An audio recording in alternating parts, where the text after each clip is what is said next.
बिस्मिल्लाहिर्रहमानिर्रहीम। Basic English grammar series के चौथे लेसन के साथ मैं नवीद अहमद आपकी खिदमत में आज एक बड़ा इंटरेस्टिंग टॉपिक, एक नया टॉपिक मैंने आपके साथ डिस्कस करना है। आज हमने क्या डिस्कस करना है?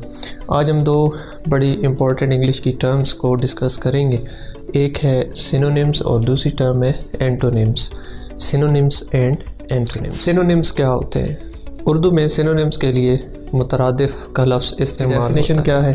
2 और मोर वर्ड्स, 2 या 2 से ज़्यादा अल्फाज हैविंग द सेम और नियरली द सेम मीनिंग, जिनका जो मीनिंग है, मानी है, वो एक जैसा है या करीब करीब मिलता जुलता है। इसकी एग्जांपल अगर हम देखें तो एक वर्ड है इंग्लिश का इल, इसका मतलब होता है बीमार, और एक और वर्ड है सिक, इसका मतलब भी होता है बीमार। तो ये वर्ड्स मुख्तलिफ हैं, मानी मीनिंग इनका एक है।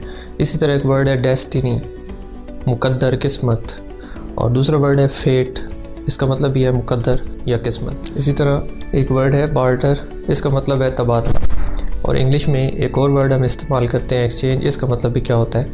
तबादला। अब हम डिस्कस करते हैं अपनी आज की दूसरी टर्म जो कि एंटोनिम्स है।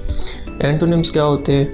2 और मोर वर्ड्स, ये 2 या 2 से ज़्यादा अल्फाज हैं, हैविंग द अपोजिट मीनिंग, जिनका मानी एक दूसरे का उलट होता है। उर्दू में इसके लिए हम मुतज़ाद का लफ्ज़ इस्तेमाल करते हैं।